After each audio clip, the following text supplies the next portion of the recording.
Hey folks, and Happy New Year. It's your pal, Alex Coulomb.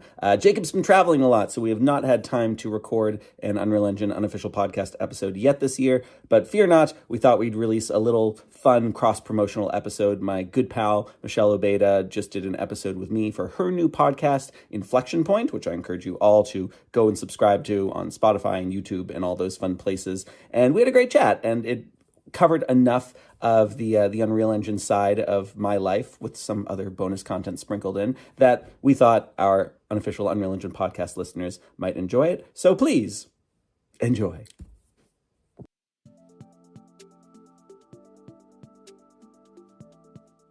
Hello and welcome to Inflection Point Conversations. I'm Michelle Obayda, an art director and 3D artist.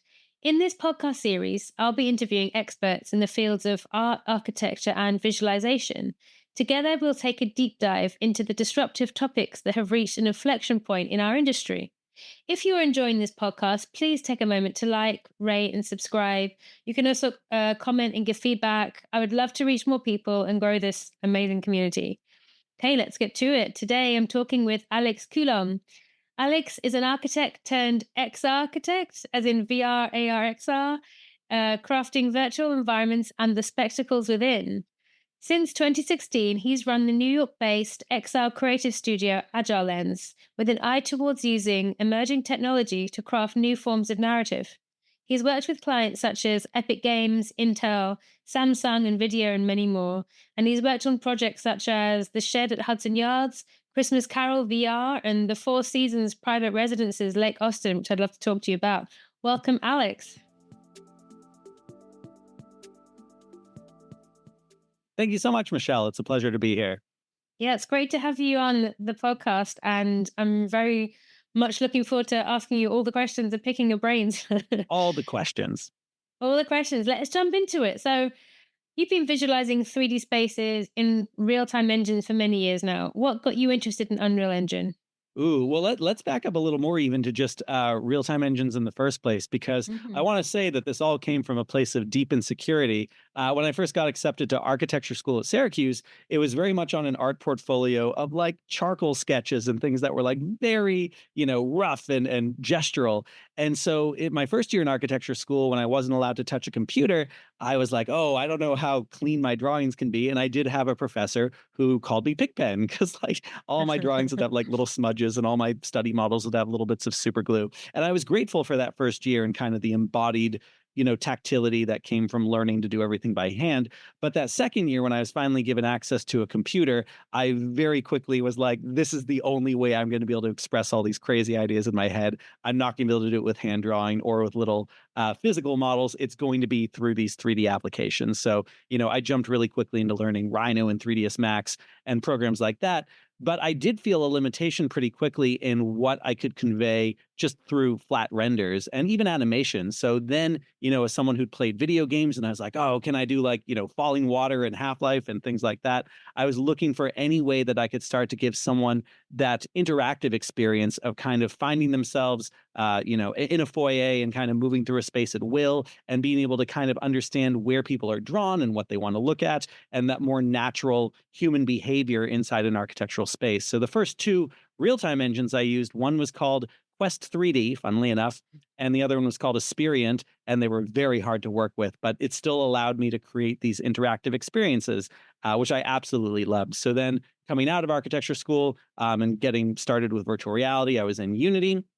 Unity was great, but then once I started to play more with Unreal Engine, roughly in 2016, 2017, around the time Datasmith started to really come into its own, that was when I really felt like I was in kind of a natural, cozy place, for lack of a better word. Cozy feels like the wrong word for something that can crash and break and make you cry sometimes. But I really felt at home with Unreal Engine and have mostly been using that ever since.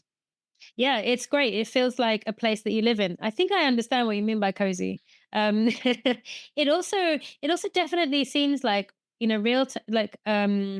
a space in real time feels like the most obvious way to view architecture, and it kind of seems crazy that, I mean, it's great that you found it when you were studying architecture. It took me some time to find it. And I think trying to convince everyone, have you tried putting the goggles on? You understand the space so much better.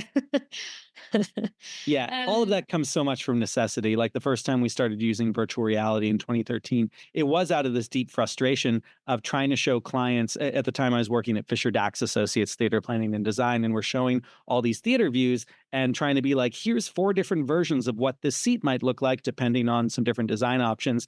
And when someone is not understanding that and they're asking kind of silly questions like, oh, why does the stage look so far away? Or why does it seem like someone's head is so close to me in front?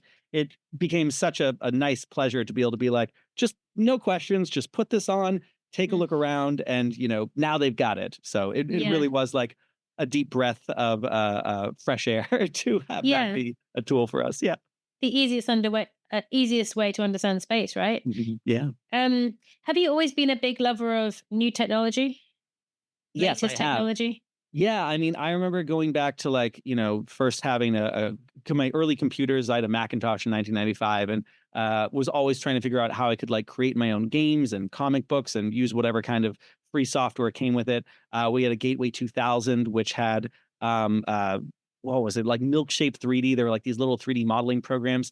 And then when I started to do theater in high school, that was a really fun creative outlet where I was looking for ways to use technology. First of all, I had a play called La Salle d'Or, which means the Golden Room, in my senior year in high school. And in addition to trying to do some interesting things with projection mapping, because there were like 100 set changes, and we were trying to, convey all these different ideas with the space. When the play was done, I really wanted to find other ways to get it out there. So I taught myself Adobe Premiere and Adobe Encore and produced like a whole DVD with special features and secret Easter egg menus. And I had so much fun just figuring out all those different ways of creative expression and finding a way to get this out into the world. And I think it very much was, telling that later on I would also be, in my professional life, trying to find ways to take things like theater and transform it and show it to people in all sorts of ways they've never seen it before.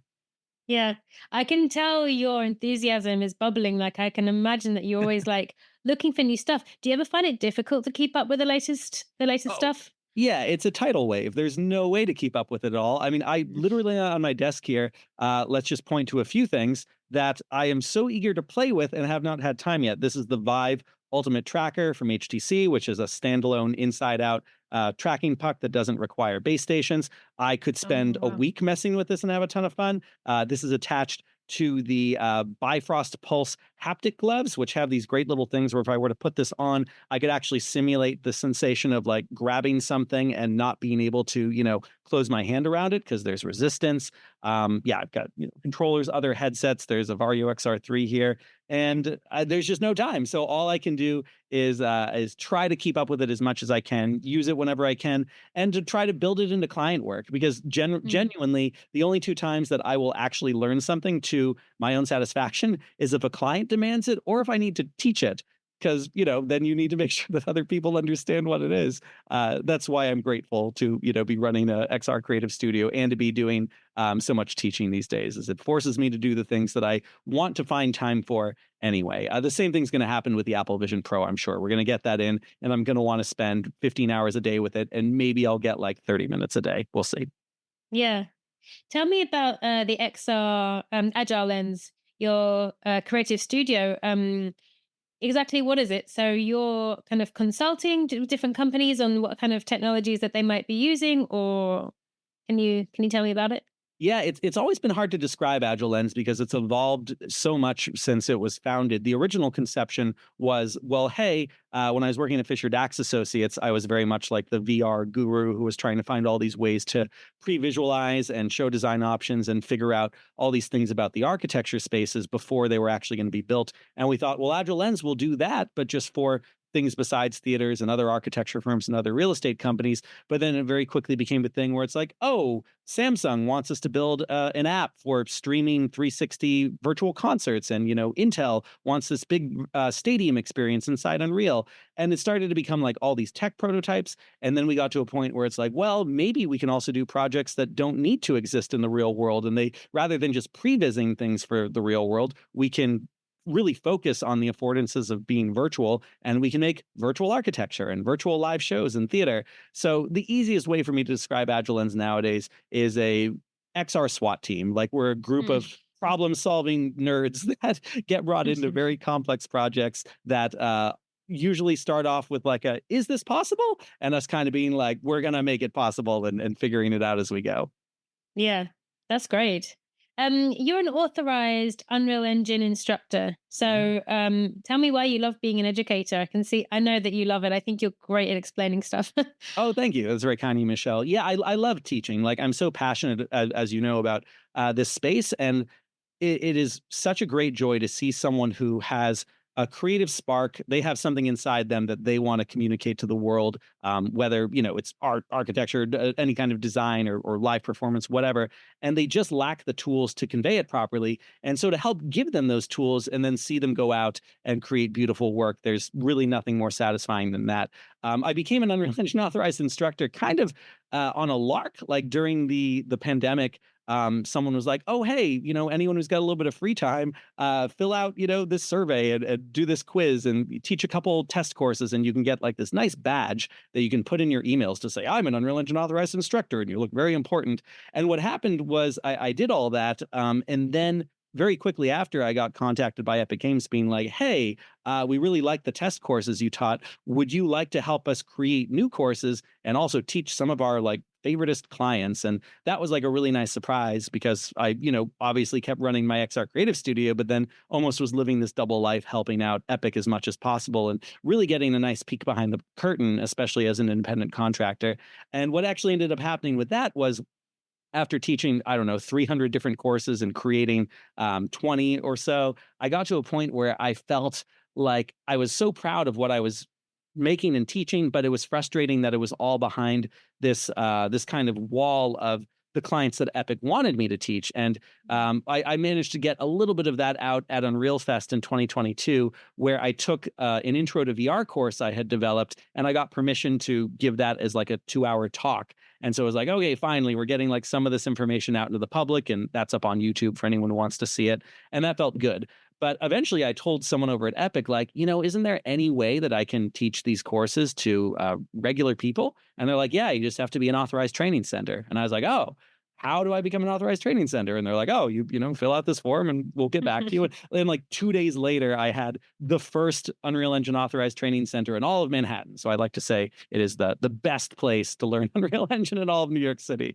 And that's been great, because this just started a few months ago. And now we're starting to be able to share all of these courses that, again, were just for like the top clients of Epic for internal instruction. And now I'm able to teach these courses to anyone. So that feels really good.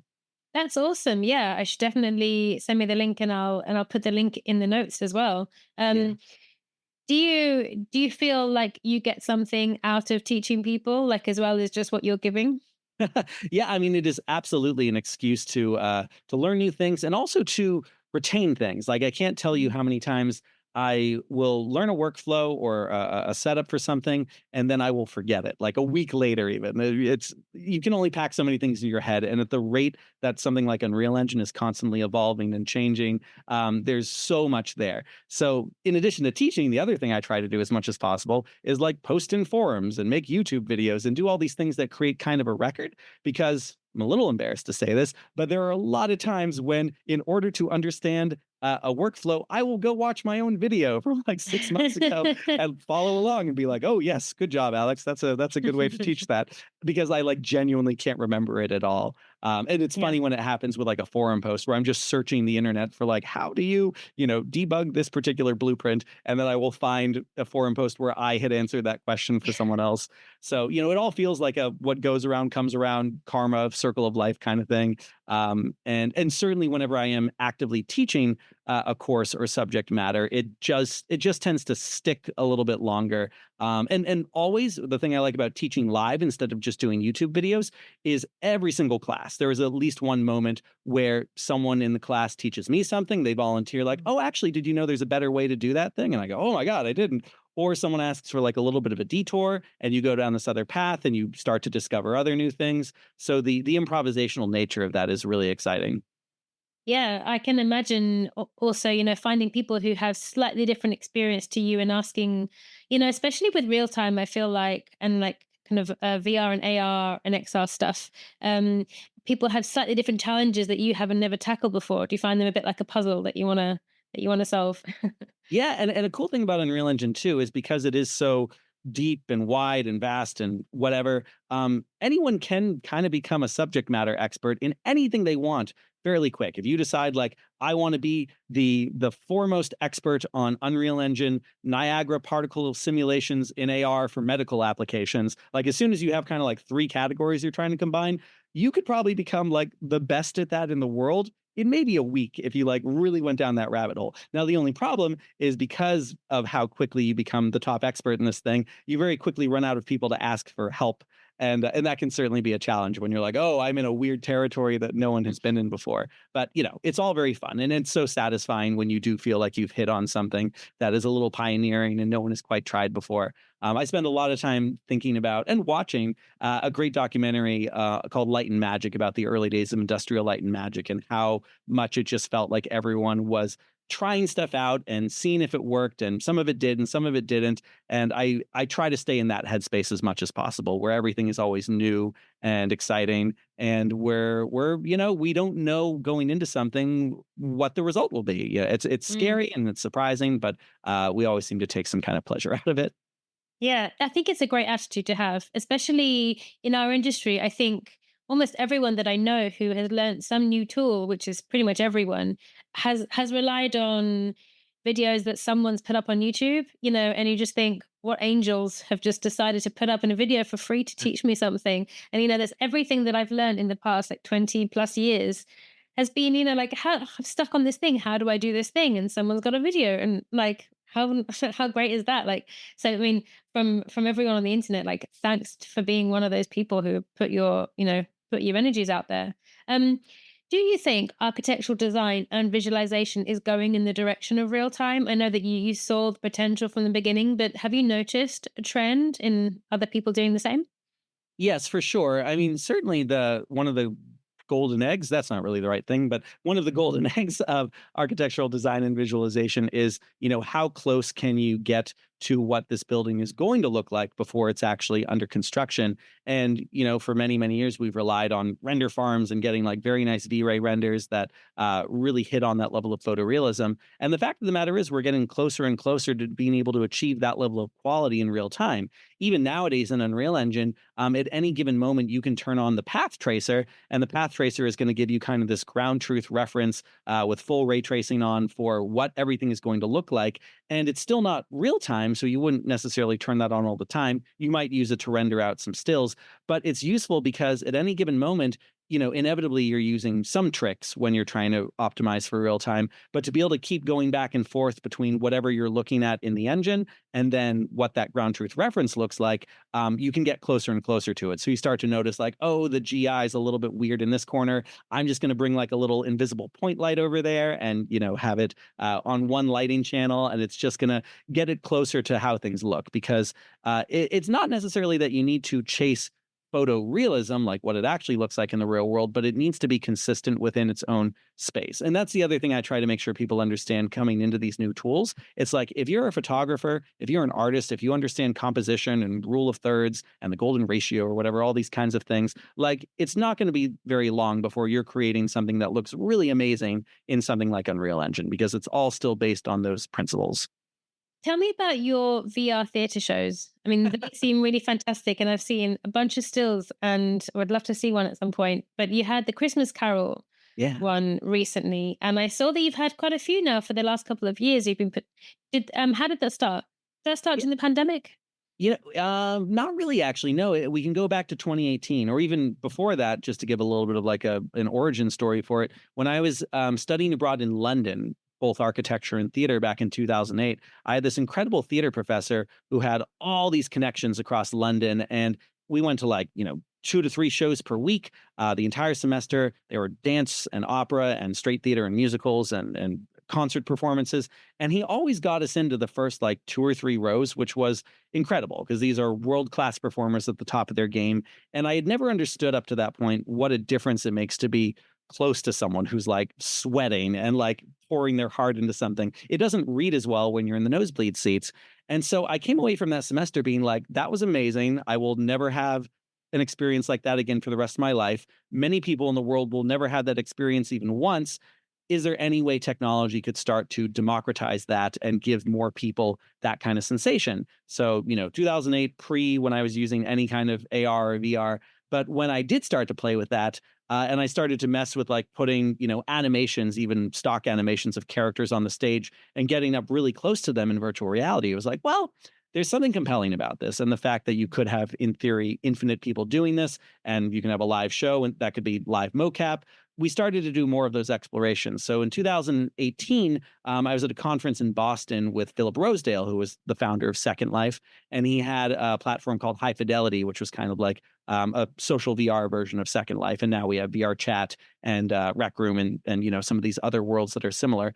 But we struck up a conversation about live performances in virtual reality, and he liked the cut of my jib, I guess, and asked if I'd be interested in getting together like a team of people in New York City to study what makes a compelling live performance. And so very fortunate to get a bunch of amazing people in the New York City area to work on this for really a solid year and a half, where we were all looking at different avatars. We have like a paper published with IEEE GEM called Avatar Selections in VR. And we were looking at like, should it look like a theater? Should it look like something else? What should the performer audience dynamic be like? How much do you want it like stylized avatars versus the uncanny valley? What kind of genres of shows do you want to do? Let's do a scene from The Wire. Let's do a scene from Shakespeare. And one thing we discovered pretty quickly was the performers who were most compelling to watch inside virtual reality were the ones who had some proper improv, unscripted training and knew how to respond to things going wrong, because to this day, there will always be something weird that happens that's unexpected in a show with this much tech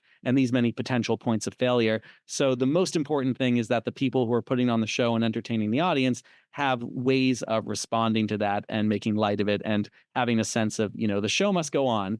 So we've been really lucky to work with some super talented performers over the past few years who do that. Now, when High Fidelity actually shut down, most of us went over to Mozilla Hubs, because that's a very accessible WebXR platform that works in or out of VR. Some of our collaborators went over to VR Chat. But very quickly, I got to that point where I wanted to chase that fidelity of like really understanding the nuance of a performer and facial expression and how well you could get that out of digital humans. Now, most of the social VR platforms out there were trying to make things as optimized as possible and to run on standalone VR devices. So, the avatars were definitely stylized and not that expressive. And this was around the time we were getting more and more into Unreal Engine. And then by the time MetaHumans came out in, 2020 or 2021, that felt like a total revelation in terms of how easy it would be to create characters that look a certain way. And, using live link face on your phone, using a variety of body capture apps, you could start to get this really powerful performance. So just very briefly, in the past couple of years, some of the highlight shows have been working with Actors Theater of Louisville for Christmas Carol VR, which we've done 3 times now. And that involves Ari Tar performing as Scrooge and Dickens and all these other characters in a full body mocap suit. We used to have him in live link face. Now we have him in VR, and he's acting alongside Debbie Deer, who is playing all the ghosts, also in VR. Makes such a difference when the performers can like look at each other and feel expressive. And then we also did a show with Mikhail Baryshnikov and Jessica Hecht in New York City called The Orchard off Broadway. So this was a take on Chekhov's The Cherry Orchard. And that was a blast. And that was, an Unreal Engine digital twin of the actual space that a virtual audience from around the world could experience as part of the show. So, a couple things that are a theme through all this is accessibility. We want as many people to experience these shows as possible, and that real sense of liveness that like this is happening now. This is something we're all sharing in together, and there's a co-presence to all that is really quite powerful, even in a virtual space.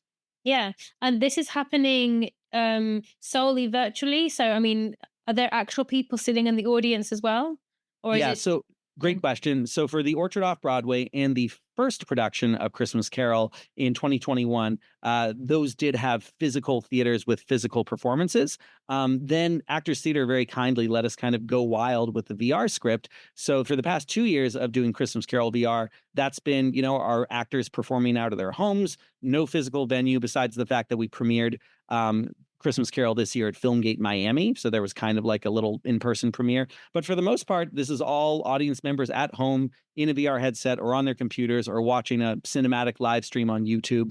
And the performers just doing it from their homes, which is very convenient. And the performers are, this is so fascinating to me because I'm trying to picture it. The performers are in their separate homes Yeah. and they're doing it live. So they're, I guess, one performer seeing the other. Scrooge is like seeing the ghost right in front of him. Wow. That's so cool. That's such a great idea of like, I haven't heard of it before. Have there been any precedents before, or was it something that you sort of started doing? Yeah, I think we're the only company that's trying to do it with this level of performance capture, certainly in Unreal Engine. The probably best precedent that I still think of as kind of a golden standard is a VR experience called the Under Presents. And this was created by Tender Claws, who now is hard at work creating a virtual reality adaptation of Stranger Things, which I'm very excited for. But in the Under Presents, this was a very stylized, very simple live event platform where, the faces don't even move. These characters are like very straightforward, but they did such a good job of building out this world with its own mythology. And the fun thing is, even when there's not a live show going on, you can go into the Under Presents and you're going to see the other audience members, and there's like puzzles to solve and this whole world to explore. But at any given moment, there might actually be a live performer who is just kind of like hanging out. So all the actors have the ability to like change their avatars and actually speak. The audience members cannot speak. And there's all these like little adventures you can go on. And then after just kind of that being the ambient mode of the world for so long, they then put on a production of The Tempest, by Shakespeare. And that was like actually, ticketed with scheduled performances. And you could have up to, I think, like 8 people come see a show. Now, one of the things we're trying to solve very much is the scaling problem, because there's a lot of other great companies like the Ferryman Collective and MetaMovie who are doing VR performances right now in VR Chat and Resonite, but there is very much a cap on how many people can see those shows because these social VR platforms are not designed for big live experiences. They're made for like you to hang out with a few friends. So we are working very hard using our own kind of proprietary multiplayer platform in Unreal Engine to make it so you can have 1,000 people all in the same experience at the same time. We just have to figure out all the right tricks to do that without crashing everything. Yeah, for sure. And do you get people who are attending globally, like around the world as well? Yeah, it's really cool. So when we have different views depending on how someone joins the show. So if you're a stage manager or like a crew build, you can see the IP addresses of everyone. And actually, there's some kind of ways for even an audience member to have some idea of where people are, because everyone's avatar is going to be color coded for Christmas Carol based on their location in the world. So, we could have actually released a key that's like, if you see a red avatar, they're in Australia or whatever. So it was kind of fun to code things that way. But then people also had a way of, communicating with each other. We did like the way the Under Presents keeps everyone muted, but we also allowed people to have a way to do speech to text or use their keyboard to send little messages out that other people could see. So it was very fun because also our live performers can, also see those messages and they can respond to it. They don't always need to be like perfectly on book. The whole Christmas Carol production is very much as a Dickensian recital. So Aria's Charles Dickens is kind of telling the whole story to the audience. He knows the audience is there, and there's plenty of opportunities for him to stop and be like, yes, Marcus, that is a very ridiculous thing about the 1800s, whatever. Tell me about the Four Seasons private residence project that you presented at 3DNY. Can you tell me about that project? Yeah, I was really thrilled to talk about that really for the first time at 3DNY, and then got to do a longer presentation with Jose from Pure Blink and from Neil Griffiths from D-Box over at Unreal Fest. So there's like a whole hour-long talk just about that. So this was an interesting project because last year, right around the time we were doing the Orchard off Broadway, I started to hear all these kind of rumblings of this really ambitious virtual reality project that wanted to be like the most photoreal VR project that had ever come about. And I started to hear from like Jeff Model and Kim Bauman Larson and Paul DeBevick and Shane Scranton, who all like knew something about this project and were all like, Alex, this might be a good fit for Agile Lens. And I was trying to find a way to actually, learn more about the project, but I never quite heard like who the client was. And finally, I believe it was Vikas Reddy and Jeff Powers who actually connected me to Jonathan Kuhn, the client. And we sat down and he told me his, ambitions for the project, and it sounded amazing. And I heard that like D-Box was, the creative director for the whole project, and Matthew Bannister and everyone had already done such a good job visualizing what they wanted out of this, and already had a very clear idea of why they thought virtual reality was going to be the only way to properly sell the project. So, they'd already been on the project for 4 years, and we get to come in at the tail end of it and help visualize this incredible project. So something funny that happened was around November of last year, we thought that we had basically been hired. So, we made this arrangement to do all this research and development and to help pick out, like, here's the version of Unreal we'll use, and here's the headset we'll use, and here's what the timeline looks like. Unbeknownst to us, that D-Box and Jonathan Kuhn, very cleverly in retrospect, had actually hired something like 11 different companies to all basically do exactly the same thing, to do like the same scene, the same visualization, the same research. And it was a great like litmus test for them to see like who really knew their stuff and who seemed like the best fit for the project. Now, they only planned on hiring one company, but what became clear after this kind of probationary period was that PureBlink out of Toronto and Agile Lens were both very good fits for this project, but in very different ways. PureBlink had such a great handle on the ArcViz side and the beauty of, taking what D-Box had done with billions of polygons and letting things render for thousands of hours and making that work in real time in virtual reality and having these beautiful Unreal Engine scenes. And then Agile Lens was noted by Jonathan as kind of being this XR SWAT team. He very kindly did call us XR SEAL Team 6 at one point, which I was proud of, which, he saw that we could come in and find these tech hurdles that like no one had ever been able to solve before and make those things happen. So, the handoff process was basically like D-Box has these incredible 3ds Max files. They're going to PureBlink. PureBlink is setting up each of these Unreal Engine projects. And then Agile Lens needed to be on site in Austin, Texas, helping to build out this 5,000 square foot, $2 million holodeck, this whole showroom that needed to be able to allow people to walk from like one end of part of the project to the other, no artificial locomotion. And Agile Lens needed to set this up to work perfectly with local multiplayer, with the ability to walk in a wireless headset from one end of the room to the other, for the host to have all the right controls for everything from like how long is the tour lasted to, having a controller that vibrates when the next scene is loaded and having all these interstitial spaces. So it was this really complex puzzle to solve that we thought would be over like, we thought this would be like a January to March project. And lo and behold, here we are in January of the next year.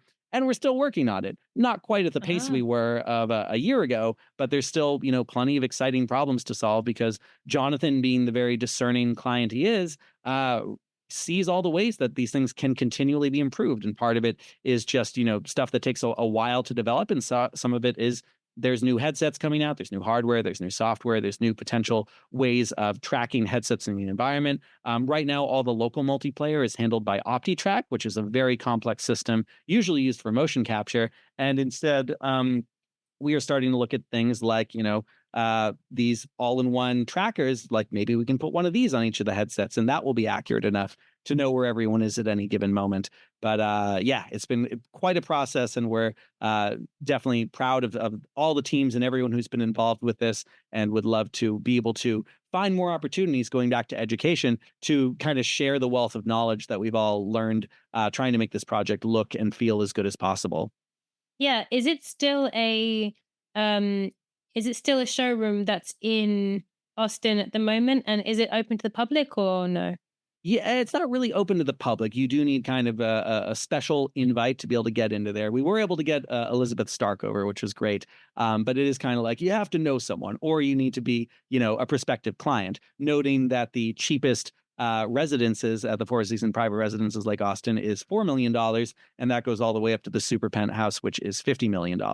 So, it was certainly a big challenge to be like, can we help make this VR experience that is going to give people enough confidence in this project that has barely broken ground that they're actually going to sign a check to put down a substantial deposit on one of these spaces.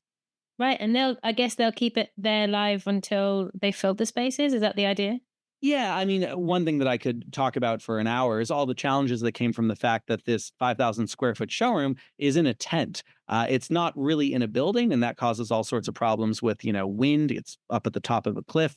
Sure. So certainly, if the whole thing could be moved to like a stable structure, that would solve a lot of problems on its own. But it's one of these like, if it's not broke, don't fix it. And I think we've gotten it to the point where it's actually working really well in the tent, surprisingly. Because the original plans were like, yeah, we'll probably tear this down in October, but there's still tours going and there's still a lot of prospective buyers. So I think until there's a really good reason to get out of there, it's going to keep running. Yeah, that's great. Yeah. Um, Alex, what advice would you give someone who wants to get into VR and AR, and where should they start? Yeah. This reminds me of the question people ask about like getting started with like coding and or any kind of new skill, which always makes me think of what my dad would tell me when I started playing musical instruments when I was a kid. The problem, of course, was in music class growing up, it was always like learn your scales, do a pentatonic scale on guitar. Or like I remember taking a guitar class for the first time and just being told like hold a C chord and me like almost crying, being like, it hurts my fingers so much. And I think a lot of people think that when you're going to learn a new skill that there is an inherent pain to it, which, yeah, maybe if you're like really grinding at it, but there should be a joy. There needs to be some kind of spark of joy because that's what's going to get you through it when there isn't someone cracking a whip behind you and you really want to learn this yourself. So with guitar, for example, I remember when my dad said one time, he's like, well, why do you find like three chords? He said two things. He said, find like three chords to learn, and there's a whole bunch of songs you could play with those three chords. And then he also said, like, let's pick a song you really like and, learn that particular song. And that did so much for me in my journey of becoming a musician because that gave me like a light at the end of the tunnel or something to hold on to that was really exciting. So similarly with like coding, there was this moment of learning what I kind of felt were like the equivalent of power chords for coding, where it's like, oh, if I can learn how to have an array of different objects and I can cycle through them and turn them all off and turn on one at a time, like that's huge. There's so many things I can do with like just that ability. So coming into real time, coming into all these tools, it can seem so overwhelming. But if you can start with like a very clear task you are trying to accomplish, then there's usually a fairly straight line toward it. Don't be too ambitious. It's like the same advice you'd give anyone who wants to write a book or create their first video game. Like if you try to go out there and say like I'm going to make Grand Theft Auto all by myself, maybe you start with the Matrix City sample in Unreal Engine and you can get pretty far. And there's a whole other discussion to be had about kit bashing, which is a talent in itself. But I would advise start simple, start clean. Because here's the thing too, is if you try to think like I want to go on this 10-year journey, like that's going to seem really overwhelming. But if you're like, I just want to learn how to do this one thing, you keep it really simple, then what you'll probably find is after you learn that one thing, you might go, that wasn't as hard as I thought. Or you go, well, now that I know how to do this thing, boy, it sure would be better if I took my little, Super Mario clone and added the squirrel suit for it, and now I can make him fly or whatever. Like you just start thinking of that, like maybe I can just do this one more thing. And like that happened to me with playing guitar, where it was like I'll just learn three chords, and then it's like, well, maybe I'll learn this cool variation of a C mixolydian chord or something like that. And you get Yeah. more and more complicated, and before you know it, you learned all these things. And I always think of it as tools, like you're adding all these tools to your tool belt, and then suddenly you get confronted with a new problem, and it's like, oh, I guess this wants a screwdriver first, and then a hammer, and then a chainsaw, and then a laser gun, whatever. So that's Yeah. always very fun. Yeah. Yeah, that's great advice. I think, start small, less intimidating, and be really excited about the thing that you're working on. Yeah. That's great advice. And I want to ask you about your podcast. You have a fantastic podcast called the Unofficial Unreal Engine Podcast, where people can hear you and your co-host. What's your co-host's name? Jacob Feldman. Jacob Feldman chat all about different topics with Unreal. Tell me about that. How long have you been doing that for? Yeah, we've been doing it for about a year and a half now. It very much, I have to give full credit to Jacob because he used to be an authorized Unreal Engine instructor with me, and then he got too busy with his job at CoreWeave, which is a major like cloud computing pixel streaming company, and he wasn't finding as much time to be in Unreal Engine. So he's like, "Hey, Alex, I really like talking to you about Unreal Engine things, and I miss being in Unreal Engine more. And wouldn't it be great if we found a regular time to talk about Unreal Engine things? And also, as long as we're doing that, why don't we just record it? And I was like, oh, interesting. Because I'd done a couple attempts at a podcast before. Like I did one called XR Dad for a while, which was a really fun back and forth with my friend Logan Smith, where we'd show each other interesting things we were doing with our kids in VR. And it was great, but it was also like a lot of production work, and we, didn't have enough time for it. So the thing that I think has kept Jacob and I running as long as we have is kind of the simplicity of like, we're just talking about Unreal Engine. Maybe we have a special guest, maybe we don't. Maybe we are show screen sharing and showing some other cool stuff, and maybe not. But we try to keep the whole thing pretty low key, and it's been great. And it's also, another one of these instances where it's like, oh, there's some new Unreal Engine news this week. I better learn enough about it so we can talk about it on the podcast. So again, I'm fighting this natural procrastination or laziness I have buried deep inside me, and trying to, move it along by being like, well, I don't want to embarrass myself by sounding uninformed about this. So it's been a lot of fun. We have a good time. I don't think anyone could accuse you of being lazy. I feel like you have like your finger on the pulse of like all the different technologies and so much enthusiasm to go with it, which is amazing and actually really infectious. I think maybe we should all go back and look at your previous posts and learn everything from the beginning. Oh, nice. Thank you. Well, it's a good time to wrap it up there. Thank you so much for coming on and talking to us, just scratching the surface of all the little things that you've been involved in. I'll put in links to like all the different projects that you've been working on, and I think people should check out your work.